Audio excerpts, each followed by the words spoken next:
আসসালামু আলাইকুম। প্রিয় নচিটির ভাইয়েরা, শ্রদ্ধেয় সম্মানিত যারা রয়েছেন, তাদের সবার সাথে কিছু বিষয় আমরা একটু আলোচনা করতে চাই বা শেয়ার করতে চাই। সেটি হচ্ছে, আমরা বিভিন্ন সময় যখন আলাপ করি বা আক্ষেপ জানাই, যাই করি না কেন, বিশেষ করে নলছিটি শহরের ব্যাপারে, আমরা তো সবাই বলি যে আসলে শহরটা বসবাসের যোগ্য নয় বা একেবারেই অনুন্নত। এখন বিষয় হচ্ছে কি, যে আসলে দীর্ঘদিনেও কেন এটির কোনো উন্নতি হলো না, এটা একটা বিশ্লেষণ প্রয়োজন, যে আসলে অন্তরায় বা বাধাগুলো কি কি ছিল। এটা এখন তো সবাই জানে, মুরব্বীরাও সবসময় বলেন যে আসলে মরহুম জুলফিকার আলী ভুট্টো সাহেবের মারা যাওয়ার পরে নলছিটি উপজেলার ডেভেলপমেন্ট মোটামুটি থমকে গিয়েছে, এবং এটা বাস্তব। এর সাথে নলছিটি পৌরসভার কথা যদি বলতে হয়, সেক্ষেত্রে আসলে পৌরসভা তো 1964 সালে বিলুপ্ত হয়ে গিয়েছিল। 1984 সালে জুলফিকার আলী ভুট্টো সাহেবের প্রচেষ্টাতেই আসলে বৈচন্ডী ইউনিয়ন থেকে আবার নলছিটি পৌরসভা ফিরে এসেছে। কিন্তু আমরা আসলে সমস্যার কথা যখন বলি, তখন হচ্ছে আমাদের শহরের মধ্যে রাস্তাঘাট খুবই চিকন, মানে একসাথে দুইটা গাড়ি যেতে পারেন। আপনি যদি সাথীর মোড় থেকে বলেন, বা বাস স্ট্যান্ড থেকে হইলেও, বাস স্ট্যান্ড থেকে বন্দর স্কুল হয়ে সাথীর মোড় হয়ে থানার পোল, যেটা আমাদের মূল শহর, সেই মূল শহরের মধ্যেও কিন্তু আসলে দুইটা গাড়ি একসাথে যেতে পারে না। দুই পাশে কি আছে, দোকান আছে। আমরা যখন মানে পৌরসভা মেপে দেখলো, সেখানে দেখা গেল যে আসলে মিউনিসিপ্যালিটির নামে অনেক জায়গা আছে, ধরেন 60 ফুট প্রশস্ত জমি আছে, কিন্তু রাস্তা আছে 10-12 ফুট, বাকি 30 থেকে 40 ফুট জায়গা বেদখল হয়ে আছে। তো জায়গাগুলো দখল করছে কারা? দীর্ঘদিন যাবত, তো এই প্রায় 100 বছর যাবত বা 165 বছর যাবত আপনি যদি বলেন, বা 1984 পরে থেকেও যদি ধরেন, সেখানেও প্রায় 20-40 বছরের মতো সময় কেউ না কেউ এগুলোকে দখল করে রেখেছে। এখন যখন রাস্তা প্রশস্ত করার কথা বলে, তখন তারা কি বলে, যে আমরা গরিব ব্যবসায়ী, আমাদেরকে অপসারণ করবেন। এখানে একটা বিষয় আছে, আমি এই বিষয়টা নিয়ে বেশি কথা বলবো না, খুব সামান্য কথা বলবো। সেটা হচ্ছে, তারা যদি বলে যে গরিবের উপরে অত্যাচার বা গরিবের উপরে এটা কেন হচ্ছে, তাদের প্রতি একটা প্রশ্ন হচ্ছে, আপনি তো প্রথম থেকেই সরকারের জায়গায় দোকান তুলে বসে আছেন। এটা তো একটা অন্যায়, আমরা তো একটা অনিয়মের মধ্যে আছি। যেখানে দোকান করছি, ওই জমিটা আসলে পৌরসভার জমি, সেখানে আপনি জবরদস্তি বেদখল করে রেখেছেন। হ্যাঁ, ধরেন একটা শহর যখন একটা সময় পরে সব পাকা উঁচু উঁচু ভবন হয়ে যাবে, সরু যদি রাস্তা থাকে, চিকন রাস্তা থাকে, এই শহরের মধ্যে যদি কখনো আগুন লাগে, তখন তো পুরো শহর ছাই হয়ে যাবে। আপনারা লস অ্যাঞ্জেলেসের আগুন দেখেছেন, পুরো শহর ছাই দাবানলে, এবং পুরো শহর ছাই হয়ে পরিত্যক্ত হয়ে যাবে। কারণ কি, তখন ফায়ার সার্ভিসের গাড়ি দেখা যাবে, হয় অ্যাম্বুলেন্স, ফায়ার সার্ভিস আটকে গেছে, অথবা ফায়ারের গাড়ি অন্য কোনো কারণে আটকে গেছে, যা যেতে পারছে না, পুরো নগরী ধ্বংসস্তূপে পরিণত হবে। এই জন্য সড়ক সম্প্রসারণ দরকার, এবং সেটার অন্তরায় রয়েছেন দখলদাররা। তাদেরকে উচ্ছেদ করতে গেলেই তারা তাদের ক্ষমতা এবং রাজনৈতিক প্রভাব এগুলো খাটান, যে কারণে দীর্ঘদিনেও আসলে সড়কের মানে মূল শহরের রাস্তাগুলোকে প্রশস্ত করা যায়নি। কিন্তু এই জিনিসগুলো আসলে এখন সময় এসেছে, এগুলো করা দরকার। আজকে যদি সড়ক সম্প্রসারণ না হয়, 50 বছর পরে এই নগরীতে সব উঁচু উঁচু বিল্ডিং হবে, সেগুলো ভাঙা যাবে না। যদি আজকে না হয়, তাহলে আর কখনোই হবে না। এই একটা টপিক গেল। সেকেন্ড আসেন, আমরা মানে বেশ কিছুদিন যাবৎ বলছিলাম, পানি উন্নয়ন বোর্ডের একটা পরিত্যক্ত বিআইপি আছে, আপনারা জানেন, ফায়ার সার্ভিস সংলগ্ন। এই টপিকটাতে আসলে সেখানে কিছু কথা বলতেই হয়। সেটি হচ্ছে, পানি উন্নয়ন বোর্ডের অনেক সম্পত্তি নলছিটিতে আছে, জেলা পরিষদেরও আছে। পানি উন্নয়ন বোর্ডের ওই জায়গাটার মধ্যে এখন মানে অপরাধের অভয়ারণ্য হয়ে গেছে। বিভিন্ন সময় আমাদের কাছে প্রচুর অভিযোগ এসেছে যে ভিআইপির ওই জায়গাটার মধ্যে যে বিল্ডিংগুলো পরিত্যক্ত ঘোষণা করা হয়েছে, ওখানে তো কিছুই চলে না। আগে একসময় বিদ্যুৎ অফিস ছিল, ওইগুলোর মধ্যে বিভিন্ন মানে কিশোর গ্যাং, মাদকাসক্তরা ওখানে বসে মাদকের আড্ডা জমায়। এরপরে ওখানে যে গ্রিল ট্রিল আছে, এগুলো তারা খুলে নিয়ে যায়, চুরি টুরি করে বিক্রি করে। এখন সেখানে আমরা পানি উন্নয়ন বোর্ডকে কয়েকবার জানিয়েছি যে এখানে আপনাদের এই সম্পত্তি রয়েছে, এগুলোর মধ্যে একটা অপরাধের অভয়ারণ্য হয়ে রয়েছে, মানে এর মধ্যে মাদকের আখড়া বসে, বিভিন্ন ধরনের অসামাজিক কার্যকলাপ হতে পারে। অতি সম্প্রতি আপনারা হয়তো শুনে থাকবেন যে আরও একটা পরিত্যক্ত কোয়ার্টারের মধ্যে একটা সাম্প্রতিক সময় একটি ঘটনা ঘটেছে যে কিছু দুষ্কৃতিকারীরা একটি ছাগল চুরি করে নিয়ে জবাই করে খেয়ে ফেলেছে। সেটি একটি পরিত্যক্ত ভবনের মধ্যেই ছিল। তো সরকারি যে পরিত্যক্ত এই ভবনগুলো রয়েছে সেখানে আমরা বলেছিলাম যে পানি উন্নয়ন বোর্ডের ওখানে যে পরিমাণ জমি আছে, দেখেন আমাদের মূল শহরে কোথাও কোনো শিশু পার্ক নেই, তাহলে এই একটা এত পুরনো একটা নগরী, এখানে বাচ্চারা যাবে কোথায়? এই যে বাচ্চারা আজকে সারাদিন মানে মোবাইল আসক্ত হয়ে গেছে, গার্ডিয়ানরা বিভিন্ন সময় তাদের উদ্বেগের কথা আমাদেরকে জানান, বা বিভিন্ন সময় আপনারাও বলেন বাচ্চারা মোবাইলে আসক্ত হয়ে যাচ্ছে। এখন এর পেছনে তো একটা কারণ আছে। এই বাচ্চারা যাবে কোথায়? তাদের একটা খেলার মাঠ নাই, স্কুলের কোনো মাঠ নাই। আপনি যদি বন্দর স্কুলে যান, বন্দর স্কুলের কোনো মাঠ নাই, তাহলে ওখানের বাচ্চারা যাবে কোথায় খেলতে? এই বাচ্চাদেরকে হাঁটে হাঁটে যদি আপনি চায়না মাঠে নিয়ে যান, তো যেতে আর আসতেই তো সে দুর্ঘটনার মধ্যে পড়ে যাবে। তাহলে কিভাবে হলো? এখন স্কুল আছে, মাঠ নাই, আবার কিছু স্কুলের মাঠ আছে সেখানে কোয়ালিটি নাই। এখন আমরা বলতে চাচ্ছি হচ্ছে শিশুদের জন্য একটা নগরীকে যদি বসবাসযোগ্য করতে হয়, সেক্ষেত্রে একটা শিশু পার্ক কম্পালসারি প্রয়োজন। একটা শিশু পার্কে বৃদ্ধরা যেতে পারে, অথবা আপনি একটা ইকো পার্ক করলে সেখানে বৃদ্ধরা, মনে করেন সারা জীবন সে সচিব ছিল, বা উচ্চপদস্থ কর্মকর্তা ছিল, বা ব্যবসায়ী ছিল, বা প্রবাসী ছিল, সে তার সারা জীবনের আয়টা দিয়ে শহরের মধ্যে একটু জমি কিনে বাড়ি করেছে, এখন সেখানে সে থাকবে। এখন এই লোকটার অবকাশ যাপনের জায়গা কোথায়? এই লোকটার ডায়াবেটিস হয়েছে, সে হাঁটবে কোথায়? পুরো শহরে আমাকে দেখান কোথাও হাঁটার জায়গা আছে? কোথাও হাঁটার জায়গা নেই। এখন সে যদি মেইন রোডে হাঁটতে যায়, মেইন রোডে হাঁটতে গেলে কি হবে? বিকালবেলা বেরোবে, নাতনি নিয়ে বেরোবে, এদিকে পেপু হর্ন রিক্সা, পরে রিক্সার ধাক্কা লেগে ড্রেনের মধ্যে পড়ে এই লোকটা অ্যাক্সিডেন্ট করবে, দুর্ঘটনা ঘটবে, আহত হবে, নিহত হতে পারে। তাহলে একটা শহরে কেন পার্ক নেই? আমরা বিভিন্ন মানে গত 4-5 বছরে তো আমরা আন্দোলন করেছি, তো আমরা জনপ্রতিনিধিদের সামনেও যখন বলেছি এই কথাগুলো যে একটা নগরী এত পুরনো, সেখানে একটা পার্ক নাই, ওনারা আমাদের উপর মানে ক্ষিপ্ত হয়ে উঠতেন, তোমাদের তো খালি এইটা দরকার, ওইটা দরকার, ওইটা দরকার। তার তাজ্জব হয়ে যেতাম। আমি একজন জনপ্রতিনিধি, উপজেলা পর্যায়ে বড় একজন জনপ্রতিনিধিকে একজন অফিসার সামনেই প্রশ্ন করেছিলাম। আমরা বিভাগীয় কমিশনার স্যারের কাছে একটা পার্ক চেয়েছিলাম। তো সেই প্রেক্ষিতে আমি চিঠি দিতে গিয়েছিলাম। তো আমরা চিঠি দিতে যাওয়ার পর উনি মানে একটু বিরক্তই হয়েছেন, হ্যাঁ খালি তোমাদের কোনো কাম নাই, কাজ নেই, এগুলো করতেছো। আমি বললাম দেখেন 165 বছরের একটা শহর, মানুষ তার সারা জীবনের সঞ্চয় নিয়ে এই শহরে আসে, একটা বাড়ি করে, একটু জায়গা কেনে। হ্যাঁ, সেই লোকটার আপনার হাঁটার একটা ওয়াকওয়ে দিতে পারেন নাই, বসার জন্য একটু শ্বাস নেবে, নাতনি নিয়ে বসবে, সেই একটা পার্ক নাই। এমনকি এই শহরের মধ্যে ময়লা ফেলানোর তো কোনো জায়গা নেই। আপনি যান সেই কলবাড়ি সুগন্ধার তীরে, নদীর তীরটাকে ভাগার করে রাখছে, পরিবেশ দূষণ করতেছে। এখন আসেন আমাদের এই কাজগুলোর অন্তরায় কোথায়? আমরা একটা শিশু পার্ক করতে চাই, কিন্তু কে জমি দেবে বলেন? জমি সরকার কিনবে, মনে করেন সরকার জমি কিনবে, কিন্তু জমি তো কাউকে দিতে হবে। আমরা যখনই কোথাও জমির প্রস্তাব নিয়ে যাই তখন তো কেউ রাজি হয় না। আপনারা জানেন কিছুদিন আগে জাইকার একটা প্রজেক্ট প্রায় মানে মোর দ্যান 50 লাখ, 50 লাখ টাকার উপরের, আমি যতদূর জানি একটা প্রকল্প ছিল পানি শোধনাগার অথবা পানি সম্পর্কিত, সেই প্রজেক্টটি এসে ফেরত চলে গেছে। ক্ষতি হয়েছে কার? এই এলাকার ক্ষতি হয়নি কি? এই এলাকার ক্ষতি হয়ে গেছে। এই বরাদ্দটা যদি এখানে থাকতো, মানুষ যদি জমি দিত, জমি তো সরকার কিনেই নিত। এখন বিষয় হচ্ছে ওই জমির ক্ষতিপূরণ দিয়ে আপনাকে আরেক জায়গায় একটু জমি কিনতে হবে, কিন্তু যদি কেউ জমি না দেয় তাহলে পুরো এলাকা ক্ষতিগ্রস্ত হয়।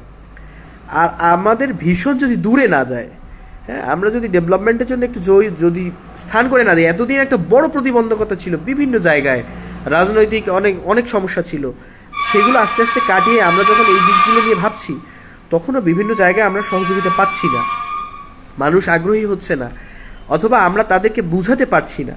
হ্যাঁ, কিছু সময় মানুষ যে একটু টিপ্পনি গাড়ি, টিটকারি মারে, এগুলো তো মারেই। ধরেন আমরা বলেছি সুগন্ধায় আমরা সেতু বাস্তবায়ন করব, মানুষ আমাদেরকে হাসে, কিন্তু আমাদের মনে আত্মবিশ্বাস আছে আমরা একদিনই সুগন্ধায় সেতু বানাবো ইনশাল্লাহ। আমি আজকে বলতেছি যে নলছিটিতে একটা পার্ক হবে, এটা হবেই হবে ইনশাল্লাহ, আমরা চেষ্টা করছি। এখন আপনারা যদি সহযোগিতা না করেন, তো আসলে তো বাস্তবায়ন করা কঠিন। বাস্তবায়নের জন্য সকলের সহযোগিতা প্রয়োজন। হ্যাঁ, এখন অনেকে বলেন যে আসলে জমি অধিগ্রহণ করবে, কিন্তু অধিগ্রহণ একটা দীর্ঘমেয়াদী প্রক্রিয়া। সেখানে যদি আমাদের এমন সুযোগ থাকে যে কেউ জমি বিক্রি করবে, কর্তৃপক্ষ জমি কিনে, আমরা মোটামুটি কম দামে যদি জমি কিনে সেখানে একটা পার্ক করে ফেলতে পারি অল্প খরচের মধ্যে, বরাদ্দ তো অনেক বেশি আসে না।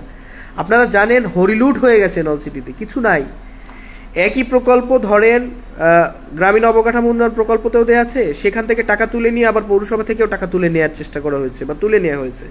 অনেক প্রকল্প বাস্তবে কাজই করা হয় নাই, কিন্তু অর্থ উত্তোলন করা হয়ে গেছে। এই ধরনের মানে আমরা বাংলায় যখন বলি মানে বলতে শুনতে খারাপ শোনায়, কিন্তু তারপরেও বলতে হয় যে পৌরসভার জাঙ্গিয়াটা খুইলেও এটা বিক্রি করে তারা নিয়ে গেছে, কিছু নাই। আমরা অনেক ইউনিয়ন পরিষদের এখন তথ্য পাচ্ছি, ইউনিয়ন পরিষদের চা খাওয়ার টাকাটা পর্যন্ত না। ইভেন এই আপনার নলছিটি শহরের কাছে ভিক্ষুক মুক্ত একটা ইউনিয়ন আছে, আমি নাম বলবো না, সেই ইউনিয়নে সামনের 2 বছর পর্যন্ত যে হোল্ডিং ট্যাক্স সেটাও উত্তোলন করে নিয়ে গেছে, অ্যাকাউন্টে কোনো টাকা নাই। সেখানে প্রশাসক নিযুক্ত হয়েছেন, প্রশাসক মহোদয় বলতেছে আমার চা খাইতে হয়, মানে মানুষ যে আসবে তাকে এক কাপ চা খাওয়াবে, সেইটাও এখন আর ইউনিয়ন পরিষদ বহন করতে পারতেছে না। পুরনো যা ছিল তো খাইছি, মানে সামনের ভবিষ্যতেও যা আসবে সেই টাকাও খাওয়া শেষ। তারপরেও আমরা অনেক চেষ্টা করছি, প্রশাসক মহোদয় চেষ্টা করছেন, ইউএনও চেষ্টা করছেন, হ্যাঁ সবাই মিলে আমরা একটা চেষ্টা করছি, কিন্তু যদি মানুষের সহযোগিতা না থাকে সেক্ষেত্রে আসলে আমাদের এই যাত্রা খুব একটা সফল হবে না। এই জন্য আপনাদের প্রতি অনুরোধ, সকলের প্রতি যারা যেখানে আছেন, আমরা বলেছি এই নলছিটিতে কিন্তু অনেক সচিবের বাড়ি, এই নলছিটিতে অনেক বড় বড় অফিসারের বাড়ি। একজন বিশ্ববিদ্যালয়ের শিক্ষক যদি থাকেন, একজন বিশ্ববিদ্যালয়ের শিক্ষকের অনেক মানে স্টুডেন্টরা থাকে যারা বিভিন্ন বড় বড় পর্যায়ে থাকে সরকারের। আমাদের এই উপজেলার অনেক সন্তানেরা অনেক উচ্চপদস্থ ব্যবসা, অনেক বড় ব্যবসায়ী, অনেক বড় অফিসার, সচিব, সহকারী সচিব, উপসচিব, যুগ্ম সচিব, ইউএনও, এসিল্যান্ড, প্রত্যেকের কিন্তু একটা অবস্থান আছে। সে যদি সেই অবস্থান থেকে তার কাছের লোকগুলোকে একটু আন্তরিকতার সাথে বলে, ভাই আমার মাতৃভূমি, আমার নলছিটির জন্য আপনি কিছু দেন, আমাকে একটা রাস্তা দেন, 5টা ব্রিজ দেন, আপনি আপনার বাড়ির জন্য আনেন, কিন্তু আপনার বাড়ির জন্য আনলেও তো সেটা 200 মানুষ ব্যবহার করবে, তাতে তাদের উপকার হচ্ছে না। আমি সকলকে উদাত্ত আহ্বান জানাই, নিজের জন্য করেন। আর যে কথাটা বলতেছিলাম, বিএপির যে পরিত্যক্ত ভবনগুলো আমরা চাই, আমরা অচিরেই খুব দ্রুতই সেখানে সামাজিক আন্দোলন গড়ে তুলব। আমরা এই দাবিটা জনসম্মুখে মানে প্রকাশ করব। আপনাদের দাবি সেটা হচ্ছে বিএপির যে পুরো সম্পদ রয়েছে, ওই সম্পত্তি থেকে পানি উন্নয়ন বোর্ডের কিছু সম্পত্তি আমরা চাই পরিত্যক্ত ওই জায়গাগুলো অপরাধ মুক্ত করতে, সেখানে যাতে একটা ইকো পার্ক বা বাচ্চাদের শিশু পার্ক করে দেওয়া হয়। এবং এর সাথে গার্বেজ স্টেশনের কথা এসেছে, আমরা একটা গার্বেজ রিসাইক্লিং প্ল্যান্ট করতে চাই। গার্বেজ রিসাইক্লিং প্ল্যান্ট মানে বিশাল কিছু না, এখানে একটা কনভেয়ার সিস্টেম থাকলে যদি পলিথিন আপনি রিসাইকেল না করতে পারেন তাহলে তো ময়লার পাহাড় হবে। কতগুলো ময়লার পাহাড় বানাবেন? একসময় তো স্তূপ হয়ে যাবে বিশাল, এত ময়লা কোথায় যাবে? এই জন্য গার্বেজ যেটা আছে এটাকে ম্যানেজমেন্ট করে রিসাইকেল করতে হবে। প্লাস্টিক জাতীয় যেটা আছে, প্লাস্টিককে রিসাইকেল করলে আরেক জায়গায় বিক্রি করতে হবে। আমাদের পচনশীল যে মানে বজ্রগুলো রয়েছে, পচনশীল দ্রব্য দিয়ে আমরা বায়োগ্যাস এবং সার তৈরি করতে চাই। আমাদের একটা এ ধরনের পরিকল্পনা রয়েছে। আমরা এই দাবিগুলো বিভিন্ন সময় জানিয়েছি এবং সামনেও জানাবো। আমরা চাই শহরের যে বজ্র ব্যবস্থাপনা রয়েছে, এজন্য শহরের বাইরে আমরা জমি খুঁজছি, প্রশাসক মহোদয় জমি খুঁজছেন, যদি কেউ সহযোগিতা করে আমাদের জন্য খুবই সুবিধা হবে। আমরা খুব অল্প সময়ের মধ্যে এগুলোকে করতে পারবো।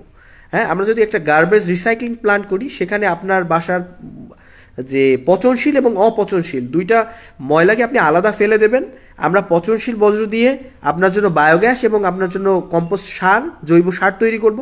আর আপনার যে অপচনশীল বজ্র রয়েছে সেগুলো দিয়ে প্লাস্টিক, পলিথিন, হ্যাঁ এই পরিবেশ বিধ্বংসী যে বিষয়গুলো রয়েছে, পণ্যগুলো রয়েছে, বজ্রগুলো রয়েছে, এগুলো আমরা রিসাইকেল করে বাজারে আবার পুনরায় বিক্রি করে দিতে পারবো।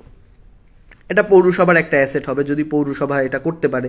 যদি পৌরসভা না করতে পারে আমরা চেষ্টা করব, আমরা জেলা প্রশাসককে বলবো যাতে যে উপজেলা প্রশাসন বা জেলা প্রশাসন বা জেলা পরিষদ বা উপজেলা পরিষদ, রাষ্ট্রের যতগুলো জায়গা রয়েছে স্থানীয় সরকারের এবং সরকারের, আমরা সেই জায়গাগুলোতে বলবো যাতে তারা একটা নগরীকে বসবাসযোগ্য করার জন্য এর পয় নিষ্কাশন এবং এর বজ্র ব্যবস্থাপনার দিকে নজর দেয়।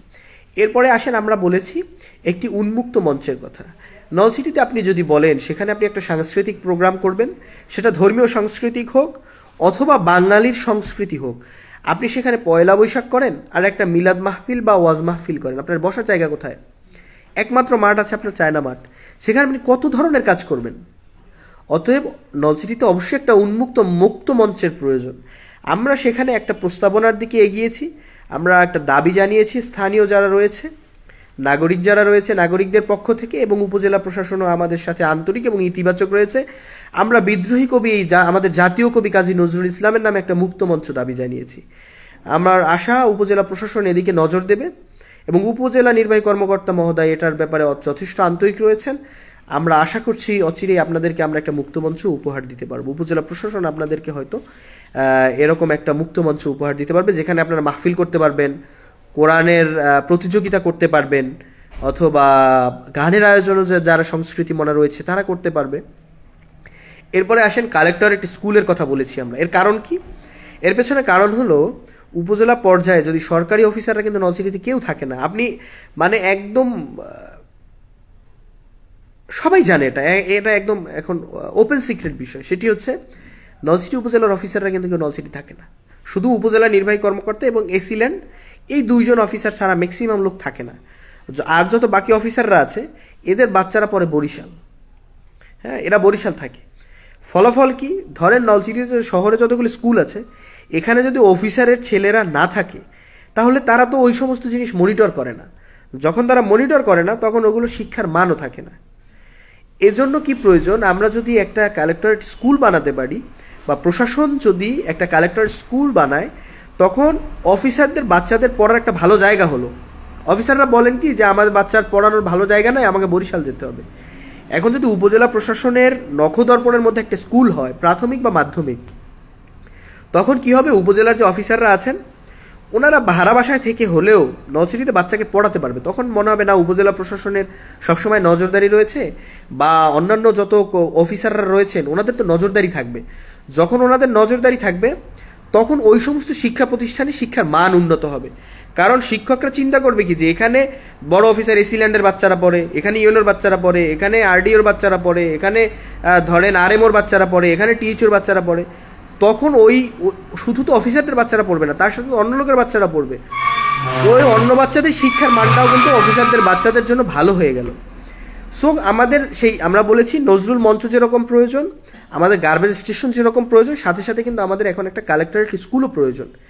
এখন এই বিষয়গুলোতে যদি উপজেলা প্রশাসন একা একা এগিয়ে যায়, স্থানীয় নাগরিকরা যদি সহযোগিতা না করে, কোনোদিন এগুলো বাস্তবায়ন করা সম্ভব না।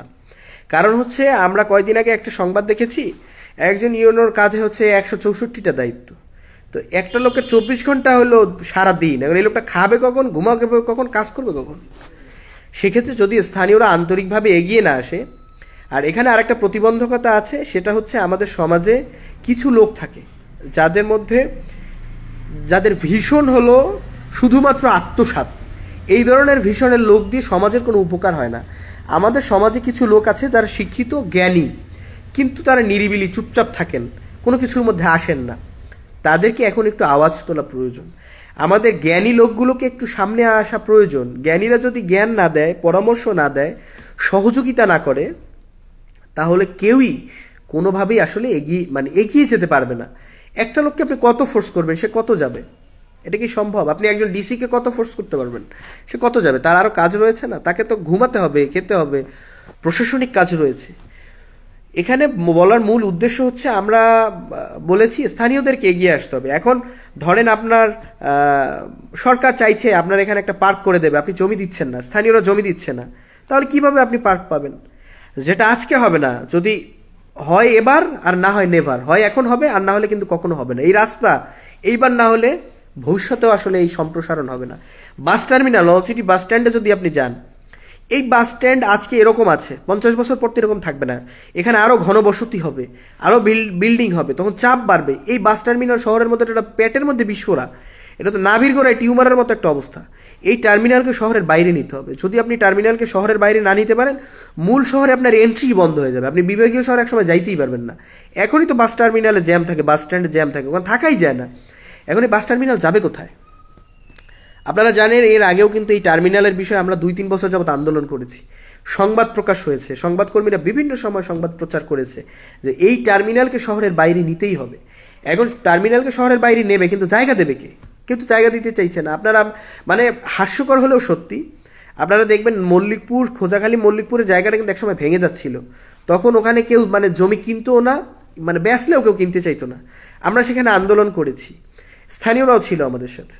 আমাদের আমি যদি বলা ঠিক না, তারপরে বলি, আমার বেতনের টাকার ব্যানার, বেতনের টাকার মাইক, এগুলো নিয়ে আমরা চিল্লাইছি। তখন মন্ত্রীর পিছনে দৌড়াইতে দৌড়াইতে জুতো আমাদের শেষ, জান পানি হয়ে গেছে। হাস্যকর হলো সেই এলাকার মানুষকে আমরা রিকোয়েস্ট করছি, ভাই আমাদেরকে একটু জমি দেন, আমরা আপনাদেরকে একটা টার্মিনালের দাবি করি এখানে, আপনারা যদি জমি দেন আমরা তাইলে প্রশাসনকে বলবো বা দায়িত্বপ্রাপ্ত যারা আছে বা মন্ত্রণালয়ে আমরা বলবো যে আমাদেরকে একটা বাস টার্মিনাল বাইরে করে দেন। এখন কেউ যদি জমি নাই দেয় তাহলে দাবি করবো কোন জায়গায়? এখন তাদের জমির অনেক দাম, তারা জমি দেবে না। তো ভাই আপনার জমির দাম তো এখন হয়েছে, যদি টার্মিনাল হয় তাহলে আরো হবে। আর আপনি যদি টার্মিনালের দিকে নাই আনতে পারেন তাহলে ওই জায়গাটাও পরিত্যক্ত হয়ে যাবে। এই টার্মিনাল একদিন ঘুরে অন্য রুটে চলে যাবে, এই বাস অন্য রুটে চলে যাবে, তখন আপনারা ব্যাকওয়ার্ডে পড়বেন। হ্যাঁ, তো এই জন্য সকলের প্রতি অনুরোধ হচ্ছে আন্তরিকভাবে আপনারা প্রশাসনকে সহযোগিতা করুন যারা আছে দেশের এই পরিস্থিতিতে, এবং আপনাদের যারা উচ্চপদস্থ বিভিন্ন জায়গায় সচিবালয় রয়েছে, মন্ত্রণালয় রয়েছে, ঢাকাতে রয়েছে, এলজিডিতে রয়েছে, হ্যাঁ সরকারি রয়েছে, এরপর অনেক ঠিকাদার আছে, অনেক বড় বড় নলসিটির অনেক ঠিকাদার, আমার মনে হয়, আমার জানা মতে বেশ কিছু বড় বড় ঠিকাদার আছে যারা ঢাকায় বা অন্যান্য জায়গায় ঠিকাদারি করে। তাদেরকে অনুরোধ করব, এই যে একটা চোরের মহা লুটেরাদের একটা ভিড়ে আমরা পড়ে গেছি, আমাদেরকে একটু বাঁচান। আপনারা এদিকে আসেন, আপনারা চেষ্টা করেন, হ্যাঁ আপনাদের কাছে টাকা পয়সা আছে, আপনারা একটু নিজেরা বিনিয়োগ করে কিছু উন্নয়ন কাজ করেন, পরবর্তীতে সরকারের কাছ থেকে টাকা নিয়ে নেবেন। আমরা যেগুলো বলতেছিলাম যারা পরে এসেছেন তাদের জন্য, যে এই মুহূর্তে আমাদের নির্বাহী কর্মকর্তা মহোদয় তারও প্ল্যানিং এবং আমাদের সবার দাবির মধ্যে অন্যতম হচ্ছে টার্মিনালটাকে শহরের বাইরে নিয়ে যাওয়া। এটা আমাদের পরিকল্পনা, এবং পরিকল্পনার অন্তরায় হচ্ছে জমি প্রয়োজন। নলসিটির আগে জমি প্রয়োজন, আপনারা যদি জমি দিতে পারেন আমরা দাবি জানাবো যেখানে দেন। এরপরে দাবি জানিয়ে এরপরে আমরা সেই কান্নাকাটি করতে করতে আশা রাখবো হয়তো একসময় আমরা বাস্তবায়ন করতেও পারি। হ্যাঁ, এরপরে হচ্ছে আমরা চেয়েছি ইকো পার্ক বা মিনি পার্ক, যদি আমাদেরকে পার্ক করতে হয় সেক্ষেত্রে জমি লাগবে, এবং সেই জমি তো 5 কিলোমিটার দূরে দিলে হবে না, আমাদের শহরের কাছে কেউ আমাদেরকে একটু জমির ব্যবস্থা করে দেন। আমরা দাবি জানাই, আরো জোরদার দাবি জানাই, আমরা আন্দোলন করব, সামাজিক আন্দোলন গড়ে তুলবো যে আমরা শহরে একটা শিশু পার্ক চাই। এবং পানি উন্নয়ন বোর্ডের যে কথাটা বলেছি যে তাদের ওই সম্পদটা আপাতত তাদের কাজে লাগছে না, আমরা তাদের ওখানে যতটুকু জমি এবং পরিত্যক্ত ভবন রয়েছে সেখান থেকে অন্তত কিছু জায়গা জমি নিয়ে হলেও যাতে পরিত্যক্ত না থাকে, এবং যে অপরাধ মাদকের অভয়ারণ্য হয়ে রয়েছে এই মাদকের গ্রাস থেকে যাতে বের করে আনা যায়, সেজন্য ওই জায়গাটিতে তারা যদি, আমরা আপনাদের সমর্থন চাই, আপনারা যদি আমাদের সাথে থাকেন তাহলে আমরা দাবি জানাবো যাতে পানি উন্নয়ন বোর্ড ওখানে একটা এনওসি দেয়। আমরা তখন জেলা প্রশাসনকে বলবো যে দয়া করে আমাদেরকে এখানে একটা পার্ক করে দেন। এরপরে আমাদের আরেকটা ছিল স্টেডিয়াম। আপনারা জানেন যে আমরা একটা স্টেডিয়ামের দাবি জানিয়েছিলাম, মন্ত্রণালয়ে কথা হয়েছিল, উপদেষ্টা রাজিও হয়েছিলেন, মোটামুটি আমাদের চিঠি দেওয়া হয়েছিল, আমরা ইতিবাচক একটা পর্যায়ে ছিলাম। কিন্তু দুর্ভাগ্যবশত আমাদের সেই যুব ক্রীড়া মন্ত্রণালয় পুড়ে যাওয়ায় আমার সব ফাইলগুলো পুড়ে গেছে। স্থানীয় সরকারও আমাদের অনেক গুরুত্বপূর্ণ কিছু ফাইল ছিল যেগুলো আমরা এখান থেকে পাঠিয়েছিলাম। পার্সোনালি এগুলো অফিসিয়াল নয়, আনঅফিসিয়াল, আমরা চেষ্টা করছিলাম বাহির থেকে, স্থানীয়দের পক্ষ থেকে, নাগরিকদের পক্ষ থেকে আমরা খুব গুরুত্বপূর্ণ কিছু কাজ শুরু করেছিলাম, আবেদন করেছিলাম, যেই ফাইলগুলো পুড়ে গেছে। এজন্য আমরা অনেকটা পিছিয়ে গেছি, কিন্তু তারপরে আমরা আশা বাঁধছি, আমরা আরো সামনের দিকে এগিয়ে যাচ্ছি। এর মধ্যে আমাদের দাবিগুলোর মধ্যে অন্যতম দাবি সুগন্ধায় সেতু নির্মাণ। আমরা যদি সুগন্ধাতে সেতু নির্মাণ করতে পারি তাহলে ঝালকাঠি থেকে নলছিটি হয়ে শর্টকাটে রূপাতলি না গিয়ে ঝালকাঠি থেকে নলছিটি হয়ে শিমুলতলা হয়ে বের হয়ে কুয়াকাটা চলে যাবে। আবার আমরা রাজাপুরের সাথে 40 কাউনিয়া ফেরির জন্য আন্দোলন করেছিলাম। রাজাপুরের সাথে যদি 40 কাউনিয়ার ফেরি আমরা আনতে পারি তাহলে রাজাপুর হয়ে নলছিটি ঢুকে আমুয়া বেতাগি ওই অঞ্চলটার সাথে নলছিটি কানেক্টেড হবে, এখান থেকে বের হয়ে বরিশাল চলে যাবে, অথবা রাজাপুর এখান থেকে বরিশাল যাবে, অথবা আমরা রাজাপুরের লোক এখান থেকে ঢুকে বাণিজ্যিক সম্পর্ক স্থাপন হবে, এরা এখান থেকে ঢুকে কুয়াকাটার ওইদিকেও যেতে পারবে। আমরা কানেক্টিভিটি বাড়াতে চেয়েছি, সেক্ষেত্রে এখন সকলের সহযোগিতা প্রয়োজন, এবং আমরা শহরটাকে বসবাসযোগ্য করতে চাই। আমরা বলেছি গার্বেজ রিসাইক্লিং প্ল্যান্ট করতে চাই। আমরা পলিথিন এবং প্লাস্টিক জাতীয় যে বজ্রগুলো রয়েছে এগুলোকে আমরা রিসাইকেল করে ওয়াশ করে বাইরে আবার রিসেল করতে চাই, এবং পচনশীল যে বজ্রগুলো রয়েছে সেগুলো দিয়ে আমরা বায়োগ্যাস এবং জৈব সার উৎপাদন করতে চাই। সেক্ষেত্রে আমাদের একটা পরিকল্পনা রয়েছে, এবং পৌরসভার প্রশাসক মহোদয়েরও ইতিবাচক সাড়া রয়েছে, তিনিও চেষ্টা করবেন আমরা আশা করি। গার্বেজ রিসাইক্লিং আমরা বারবার বলেছি, অনেকে বলে ময়লার ভাগাড় তৈরি করতে হবে, গার্বেজ প্ল্যান্ট করতে হবে। আপনি যদি গার্বেজকে রিসাইকেল না করেন তাহলে গার্বেজ একদিন পাহাড় হয়ে যাবে, এই পাহাড়কে কোথায় সরাবেন? তখন জমির পর জমি নষ্ট হতে থাকবে। অতএব এটা করা যাবে না, গার্বেজকে রিসাইকেল করতে হবে। যেটা পচনশীল সেটা থেকে সার এবং গ্যাস বানাতে হবে, যেটা পচনশীল নয় সেটাকে বাইরে বিক্রি করে দিতে হবে। এখন প্লাস্টিক বিক্রি হয়। এছাড়া আমরা উন্মুক্ত মঞ্চের কথা বলেছি, সাংস্কৃতিক চর্চা থাকতে হবে। আপনি বাচ্চাদেরকে যে বলেন তারা গেমে আসক্ত, মোবাইলে আসক্ত, তারা বের হচ্ছে না কেন? তাদের খেলার জায়গা নাই, খেলার মাঠ নাই, খেলার স্টেডিয়াম নাই, তাদের বসার একটা পরিবেশের ভালো জায়গা নাই, তারা ওই যে এই জন্য ঝোপঝাড়ে বসে গেম টেম খেলে। বাচ্চাদের বিকেলে ঘোরার একটা জায়গা নাই, বসার জায়গা নাই, শিশু পার্কটা দরকার। যদি শিশু পার্ক না হয় এই শহর আসলে বসবাসযোগ্য থাকবে না। এজন্য এই নগরীকে আমরা বারবার বলেছি, 165 বছর পুরনো এই নগরী। এই 1865 সালে যখন নলছিটি হয়েছে তখন ঢাকার পরে নগরী হয়েছে নলছিটি। কলকাতার সাথে এই নলছিটির বাণিজ্য ছিল। আজকে নলছিটি এত পরিত্যক্ত কেন? যখন আমরা বিভিন্ন সভায় জনপ্রতিনিধিদের সাথে যখন আমরা দু চারটা কথা আমাদের বলার সুযোগ দেয়, যখনই আমরা বলে ফেলি 1865 সালের পৌরসভা, তখন বলে ইয়া বিশাল পৌরসভা, 25 বর্গ কিলোমিটার এরিয়ার পৌরসভা। 25 বর্গ কিলোমিটার এরিয়ার একটা নগরী করা হয়েছে। 25 বর্গ কিলোমিটারের রেভিনিউ তো বেশি, হোল্ডিংও তো বেশি। 7,500 হোল্ডিং আছে নলছিটি পৌরসভায়। 7,500-এর বেশি হোল্ডিং, তাহলে 7,500 হোল্ডিং এর রাজস্ব আয় হবে না? ঘাট আছে এই যে 25 বর্গ কিলোমিটার এরিয়ার মধ্যে দোকানও তো বেশি, তাহলে সেই দোকানের রাজস্ব তো আপনি পাচ্ছেন। রাজস্বের ব্যয়ের কোনো নথি কোথাও নাই, পৌরসভায় নাই। দুর্ভাগ্য একটা পৌরসভা, সেখানে ফাইলপত্র পর্যন্ত নাই। টাকা পয়সা তো যা লুটপাট গেছে, ফাইলপত্র কাগজপত্রগুলো পর্যন্ত নাই। দুর্ভাগ্য, লজ্জা হয় বলতে। অনেকে বলে ছাদে নিয়ে তারপর সেগুলোকে পুড়ে ফেলছে। তাহলে এই লোকগুলোকে কি প্রয়োজন বলেন? আপনার পৌরসভা একটা ফাইল দিলে 1 সপ্তাহ পরে থাকে। এর কারণ হচ্ছে উইংস কাজ করতেছে না। গভর্নমেন্টের যে উইংস গুলো রয়েছে, হ্যান্ডস গুলো রয়েছে, এগুলো সঠিকভাবে কাজ করছে না। আমরা কেন বারবার আপনাদেরকে বলছি যে নাগরিকরা একটু এগিয়ে আসেন, আপনাদেরকে আন্তরিক হতে হবে। যদি না হন, সেবার ক্ষেত্রে আপনাকে হয়রানি করছে, আপনি সেটা ঊর্ধ্বতনদেরকে জানান যে ওই জায়গায় আপনি হয়রানির শিকার হচ্ছেন। যদি আপনারা এগিয়ে না আসেন, প্রোটেস্ট না করেন, প্রতিবাদ না করেন, 1 লক্ষ লোকের প্রতিবাদ একজন দিয়ে হয় না কখনো। পুরো উপজেলার দায়িত্ব একজন দিয়ে হয় না। সবাইকে সরব হতে হবে, সবাইকে সচেতন হতে হবে। সচেতন না হলে কোনোদিন সম্ভব না। আমরা দেশ বদলাবো, নিজেকে বদলাবো না, তাহলে দেশ তো বদলাবে না। হ্যাঁ, এই জন্য আমাদের নিজেদেরকে বদলাইতে হবে, সচেতন হতে হবে। দুর্নীতি থেকে নিজেকে সরাইতে হবে, দুর্নীতি আপনা আপনি সরে যাবে। আপনি দেখবেন বিভিন্ন অফিস আদালতে যাবেন, বিশেষ করে যত স্থানীয় সরকারের যেখানে নাগরিকরা সেবা নিতে যায়, সেবা নিতে যাওয়ার জায়গাগুলোর মধ্যে স্থানীয় সরকারের ইনস্টিটিউটগুলো, ইউনিয়ন পরিষদ, পৌরসভা, ইউনিয়ন পরিষদগুলোতে আমরা একটা সমস্যা দেখছি। ইউনিয়ন পরিষদের মেম্বারদেরকে সরকার অপসারণ করে নাই। তারা আছে নাগরিকদের সেবা দেওয়ার জন্য, কিন্তু পলিটিক্যাল বিভিন্ন এরা এত পরিমাণ অপরাধ করছে এর আগে, এখন রাজনৈতিক তোপের মুখে পড়ছে। তোপের মুখে পড়ার কারণে এখন একটা লোকের ওয়ারিশ সার্টিফিকেট লাগবে, তাকে তো প্রশাসক চেনে না। ইউনিয়ন পরিষদে একজন প্রশাসক দেয়, তাকে তো চেনে না। এখন তার সত্যায়ন তো লাগবে। সত্যায়ন লাগতে হলে কি হবে? পরিচিত কাউকে লাগবে। সরকার এখনো ইউনিয়ন পরিষদ মেম্বারদেরকে অপসারণ করে না, কিন্তু মেম্বার ইউনিয়ন পরিষদ যাইতে পারে না। এই যে রাজনৈতিক বোঝাপড়া, এই একটা অবস্থান, এখানে রাজনৈতিক দলগুলো একজন আরেকজনের সাথে সম্পর্ক সাপ আর বেজির চাইতে খারাপ। এদের সম্পর্ক ভারত পাকিস্তানের চাইতে খারাপ। এইটা কেন হবে? এই সম্পর্কগুলো আন্তরিক হওয়া প্রয়োজন। আপনি ডেমোক্রেটিক কান্ট্রিতে ভোটকে ভোটের জায়গায় রাখেন। আপনি এবং আপনার পাশের লোক ভোট কেন্দ্রে গেছেন, ব্যালটটা পর্যন্ত আপনার দল, ব্যালটের বাইরে এত দলাদলি করা ঠিক না। এতে দেশের কোনো লাভ হয় না, শুধু লুটপাটই হয়, দেশের কোনো উপকার হয় না। হ্যাঁ, সকলের প্রতি অনুরোধ, আমরা শুরুতে যেগুলো নিয়ে শুরু করেছিলাম সেগুলো হচ্ছে, প্রথম কথা আমাদের ছিল যে ফায়ার সার্ভিস সংলগ্ন বিআইপি নামে যে জায়গাটা পরিচিত, সেখানে আমরা ব্যাপক অনেকদিন যাবত অভিযোগ পেয়েছি, সেখানে পরিত্যক্ত ভবনগুলোতে মাদকের আখড়া বসে। আমরা দাবি জানাচ্ছি এবং খুব হয়তো 2-1 দিনের মধ্যে আমরা একটা মানববন্ধনের ডাক দেবো, আয়োজন করব।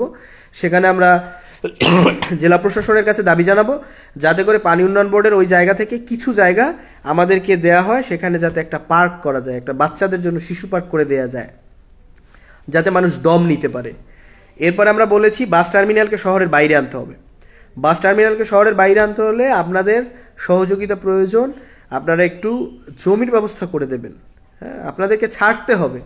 সব জায়গায় তো খাস জমি পাওয়া যায় না, খাস জমি না পেলে করার সুযোগ নেই। এখন আপনারা যদি সহযোগিতা না করেন, এই কাজগুলো কিন্তু আমরা এবারেও করতে পারবো না। এবং বারবার বলেছি, হয় এবার না হয় নেভার। যদি আমরা এখন না পারি, আর কোনোদিন পারবো না। কারণ লুটের যে সংস্কৃতি এই দেশে, আমাদের যে লোভের মানসিকতা, আর লোভীদেরকেই আমরা জনপ্রতিনিধি নির্বাচিত করি।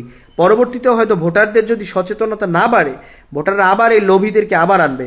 যেভাবে করে পিছনের দিনের টাকা পয়সা লুট হয়ে গেছে, এভাবে ভবিষ্যতেও হবে। এই জন্য এখন যে সময়টা আছে আপনারা সবাই এগিয়ে আসেন, নাগরিকদের আহ্বান জানাচ্ছি, আপনারা প্রশাসনকে সহযোগিতা করুন, পৌরসভার প্রশাসককে সহযোগিতা করুন, উপজেলা প্রশাসনকে সহযোগিতা করুন, সবাই সবাইকে আন্তরিকতার সাথে যদি আমরা সহযোগিতা করে রাজনৈতিক বিবেচনার বাইরে দল মত সব কিছুর ঊর্ধ্বে উঠে আমরা যদি দেশের স্বার্থে নিজের মাতৃভূমির স্বার্থে যদি নিজেদেরকে উদার করতে পারি এবং উদার মনে যদি আমরা সহযোগিতা করতে পারি, এই 165 বছরের শহরের অনেক চিত্র কিন্তু পাল্টে যাচ্ছে।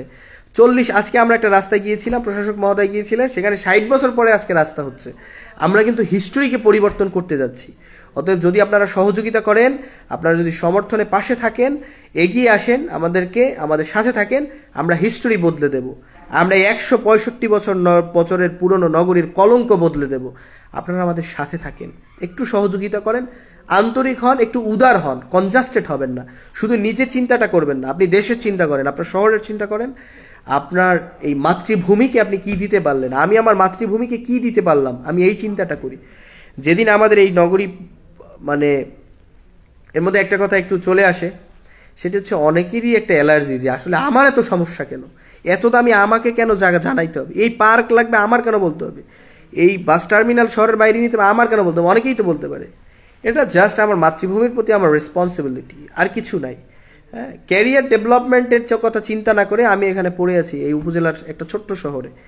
এই কথাগুলো আসলে বলতে চাই না, কিন্তু তারপরেও বলতে হয়। ক্যারিয়ার ডেভেলপমেন্টের জন্য কিন্তু আমি চাইলে অনেক ভালো ভালো চাকরির আমার অফার ছিল, আমি সেখানে চলে যেতে পারতাম, এখনো সুযোগ আছে।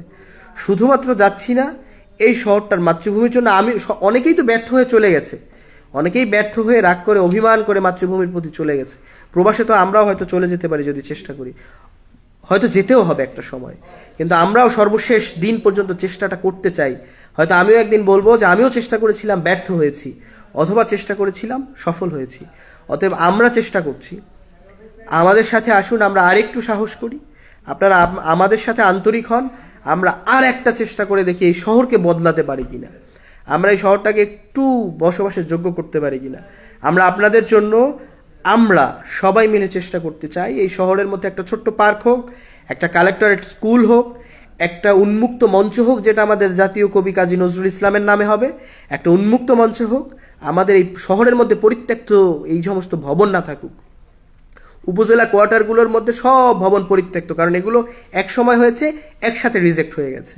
আমরা চাই এখানে অফিসারদের জন্য কোয়ার্টার নির্মাণ করা হোক, যাতে আমাদের এই যে আপনি হাসপাতালের স্টাফরা বলেন, বিদ্যুতের স্টাফরা বলেন, সবাইকে বাহিরে চলে যেতে হয়, সবাই বরিশাল চলে যায়, দুইটা তিনটা বাচ্চা, এলজিডি বলেন, আপনি আরএসডি বলেন, যাদের বলেন, সব সুসুর করে বরিশাল চলে যায়। কারণ কি, এখানে তার বাচ্চাদের পড়ানোর জায়গা নাই, তার থাকার জায়গা নাই, তার জন্য একটা রেস্টুরেন্ট নাই, তার বসার জন্য জায়গা নাই। অতএব নাগরিকদের যেমন একটা বসার এবং পড়ালেখার জায়গা দরকার, অফিসারদেরও দরকার। আমাদের ভেতরে কোনো কোয়ার্টার নাই, আমরা চাই পরিত্যক্ত কোয়ার্টারগুলোকে ভেঙে ফেলে ওখানে নতুন করে কোয়ার্টার বানাতে। যদি নতুন করে কোয়ার্টার হয় এবং অফিসারদের বাচ্চাদের যদি শিক্ষার জায়গা একটা কালেক্টরেট স্কুল হয়, আমার বিশ্বাস বরিশাল শহর তো কাছে, তাদের শপিং তারা যাবেন, শপিং করে চলে আসবেন, সরকারের কোয়ার্টারে থাকবেন, বাচ্চাদেরকে এখানে পড়াবেন, বাস আমাদের উপজেলা ডেভেলপ হয়ে যাবে। এই জন্য এটা আমাদের একটা পরিকল্পনা রয়েছে এবং এই আন্দোলন, এই সামাজিক আন্দোলন, আমাদের এই দাবি নাগরিক হিসেবে, স্থানীয় নাগরিক হিসেবে চিরদিন আমাদের থাকবে। আমরা যতদিন বেঁচে আছি মাতৃভূমির জন্য আমরা এই দাবি জানাবো। তাতে আমাদেরকে যা করা হোক, আমরা তো নির্যাতন নিপীড়নের শিকার কম হই নাই। রুমের মধ্যে আমাকে আটকে রাখা হয়েছিল। আমি পৌরসভার দুর্নীতির বিরুদ্ধে যখন আমরা কথা বলেছিলাম, আমার মনে আছে বৃষ্টির মধ্যে আমাকে ধরে নিয়ে যাওয়া হয়েছিল, ধরে নিয়ে সেই রুমের মধ্যে আমাকে আটকে রাখা হয়েছিল। তখন জামাত বলে আমার চালান দিয়ে দিতে বলছিল, যে মামলা দিয়ে দেন। সে ওসি আমাকে ধরে নিয়ে যায়, পুলিশ ধরে নিয়ে যায়। কত রাত মানুষের রাস্তাঘাটের আন্দোলনের জন্য, কত রাত আমি বাড়িতে ঘুমাইতে পারি নাই। এখানে আমি তো রাজনীতি করি না, আমার তো পলিটিক্যাল কোনো স্বার্থ ছিল না। শুধু সমস্যা ছিল কি, এই যে নলসিটি থেকে দপদপি আপনারা যান, মনে আছে আপনাদের? এই রাস্তাটা তো এরকম ছিল না, এই রাস্তাটা খুব ভাঙা ছিল, এই জিগজ্যাগ করতো, রুগীরা কাঁদতো অ্যাম্বুলেন্সে করে। আমি অনেক রুগীকে কাঁদতে দেখেছি, অনেক গর্ভবতী মাকে কাঁদতে দেখেছি। সেই কান্নাগুলো আমাকে ঘুমাইতে দেয় নাই। তো এরপরে আমরা 3বার সড়ক অবরোধ করেছিলাম, আপনাদের মনে আছে নিশ্চয়ই। পৌরসভার মেয়ররা যেদিন শপথ নিতে যায় সেদিন আমরা সড়ক অবরোধ করেছিলাম। সেখান থেকে পুলিশ আমাকে তুলে নিয়ে যেতে চাইছিল আমাদেরকে। সে একটা প্রতিবন্ধী ছেলে আমাকে টেনে ধরে রাখছিল, আমি তাকে ভুলে যাইনি। অতএব যারা এখনো ওই পেছনে কথা বলছেন, আপনারা বলতে থাকেন, ওতে সমস্যা নাই। আমার যতক্ষণ আমি বেঁচে আছি এর আগেও নির্যাতিত হয়েছি, যদি ভবিষ্যতে নির্যাতিত হতে হয় অসুবিধা নাই, প্রাণ যতক্ষণ আছে আমি আমার মাতৃভূমির জন্য চেষ্টা করব এবং করবই যতক্ষণ আমি বেঁচে আছি ইনশাআল্লাহ। সো অনেক কথা বললাম, বাকি সার কথাগুলো বলে আমি বিদায় নেব। সেগুলো হচ্ছে, আমরা আপনাদের সমর্থন চেয়েছি, আমরা বেশ কিছু কাজ, আমাদের পরিকল্পনা এবং দাবি রয়েছে। এর মধ্যে রয়েছে নলছিটি শহরের জন্য একটি গার্বেজ রিসাইক্লিং প্লান্ট করার। আমাদের আরেকটি পরিকল্পনা এবং দাবি রয়েছে নলছিটি শহরের মধ্যে শিশুদের জন্য, বাচ্চাদের জন্য একটি শিশু পার্ক তৈরি করার। আমাদের দাবি রয়েছে সংস্কৃতি এবং ধর্মীয় সংস্কৃতি চর্চার জন্য একটি উন্মুক্ত মঞ্চের। আমাদের দাবি রয়েছে শহরের শিক্ষার মান উন্নত করার জন্য একটি কালেক্টর স্কুল করার। এবং এর সাথে সাথে আরো বেশ কিছু বিষয় রয়েছে যেগুলো পর্যায়ক্রমে আপনারা জানবেন। বাস টার্মিনাল, শহরের মধ্যে বাস টার্মিনালকে শহরের বাইরে নিয়ে যাওয়ার এবং শহরের ড্রেনেজ ব্যবস্থার একটা আমূল পরিবর্তন করার, যাতে শহরের মধ্যে পানি না যাবে, এবং রাস্তাঘাটের উন্নতি করার। এই বিষয়গুলোর জন্য আমরা নাগরিকদের সহযোগিতা কামনা করছি। নাগরিকদেরকে বলছি, আমরা ডেভেলপমেন্টের জন্য আপনাদেরকে একটু উদার হতে হবে, জমি দিয়ে সহযোগিতা করতে হবে, বুদ্ধি দিয়ে সহযোগিতা করতে হবে, সার্বিক সবকিছু দিয়ে সহযোগিতা করতে হবে। যদি আপনারা আমাদের পাশে থাকেন, যদি আমরা নাগরিকরা ঐক্যবদ্ধ হই, আমরা নেতাদের কথা বলবো না, আমরা নেতাদের কথা বলছিও না, আমরা বলছি শুধু নাগরিকদের কথা। যদি নাগরিকরা ঐক্যবদ্ধ থাকে, নাগরিকরা যদি দাবি জানায়, ভোটারদের শক্তি সবচেয়ে বড় শক্তি, নাগরিকদের শক্তি সবচেয়ে বড় শক্তি। নাগরিকরা যদি এক হয় সবকিছু বদলে ফেলতে পারে, ইতিহাস পরিবর্তন করে দিতে পারে যদি নাগরিকরা একতা ঐক্যবদ্ধ থাকে। এজন্য সকলের প্রতি আহ্বান, সকলে ঐক্যবদ্ধ থাকুন। বর্তমানে উপজেলা প্রশাসন এবং পৌরসভা প্রশাসন এই ধরনের কাজের জন্য আমরা যতগুলো বলেছি, পার্ক, গার্বেজ প্লান্ট, পৌরসভা মিনি পার্ক, তারপরে হচ্ছে টার্মিনাল এবং সড়ক প্রশস্তকরণ, এই সবগুলোর জন্য উপজেলা এবং পৌরসভা প্রশাসন আন্তরিক রয়েছে। আমাদের স্বেচ্ছাসেবকরা কাজ করছে, তারা চেষ্টা করছে, এবং আমাদের উপর চাপও রয়েছে। অনেকেই চাচ্ছেন যেগুলো না হোক, তাদের হওয়ার প্রয়োজন নাই, তাদের প্রয়োজন টাকা। আমরা আপনাদেরকে বলবো, আপনারা এই মুহূর্তে এগিয়ে আসেন। যদি এখন হয় তাহলে এখন হবে, হয় এবার, না হয় নেভার। এরপর আমরা আর একটা চেষ্টা করব বড় ধরনের, সেটি হচ্ছে কানেক্টিভিটি, সুগন্ধা সেতু এবং রাজাপুর ফেরি, 40 কাহনিয়া ফেরি, তেঁতুলবাড়িয়া এবং রাজাপুর ফেরি। এবং এইদিকে দপদপিয়ার সাথে আমরা চড়াদি ইউনিয়নের একটা ব্রিজ চেয়েছি। এখানে হলে ইন্ডাস্ট্রিয়াল হাব হবে, চড়াদি ইন্ডাস্ট্রিয়াল হাব হলে নলছিটি, দপদপিয়া এই অঞ্চলের মানুষ ওখানে গিয়ে মিল ইন্ডাস্ট্রিতে কাজ করতে পারবে। তো এই বিষয়গুলোর জন্য আমরা সকলের সহযোগিতা কামনা করছি, দোয়া চাই সকলের কাছে।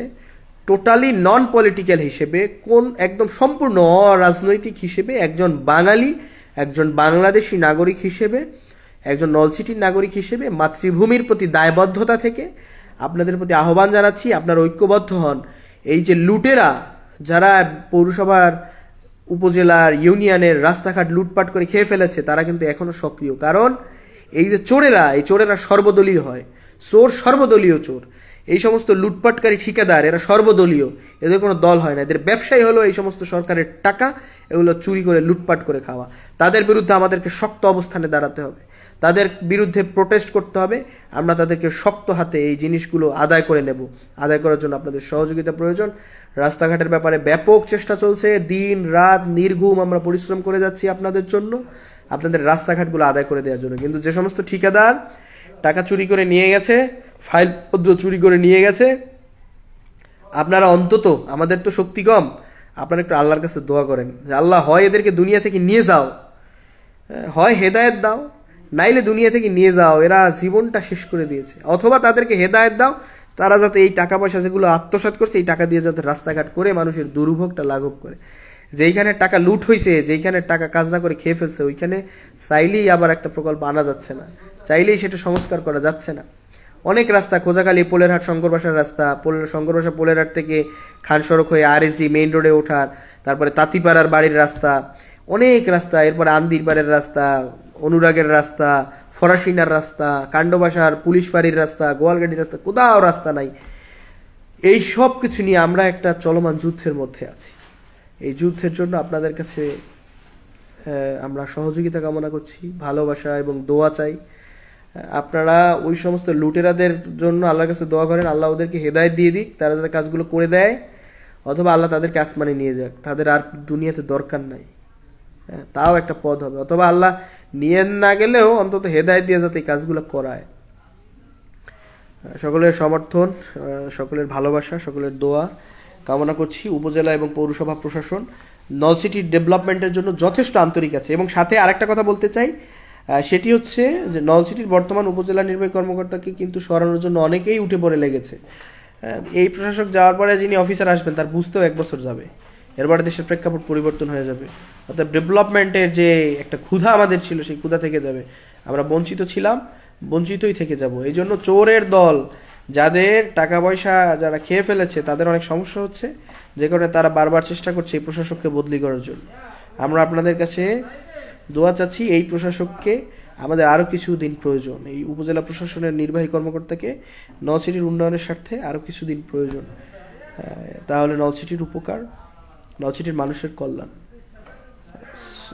সেই কথা বলে সকলের আমরা বলেছি, যার যেখানে জায়গা আছে, যাদের সচিবালয়ে লোক আছে, তারা সচিবালয়ে একটু যোগাযোগ করেন। যারা আমাদের নলছিটি উপজেলার সন্তান, ঢাকাতে সচিব, উপসচিব, যুগ্ম সচিব, সহকারী সচিব রয়েছেন, তাদের প্রতি আমার উদাত্ত আহ্বান, অনুরোধ, করজোরে অনুরোধ করছি, দয়া করে আপনারা নিজ মাতৃভূমি, নিজ জন্মভূমি নলছিটির জন্য কিছু হলেও অবদান রাখেন। কিছু উন্নয়ন কাজ এখানে পাঠান, কিছু বরাদ্দ এখানে পাঠান।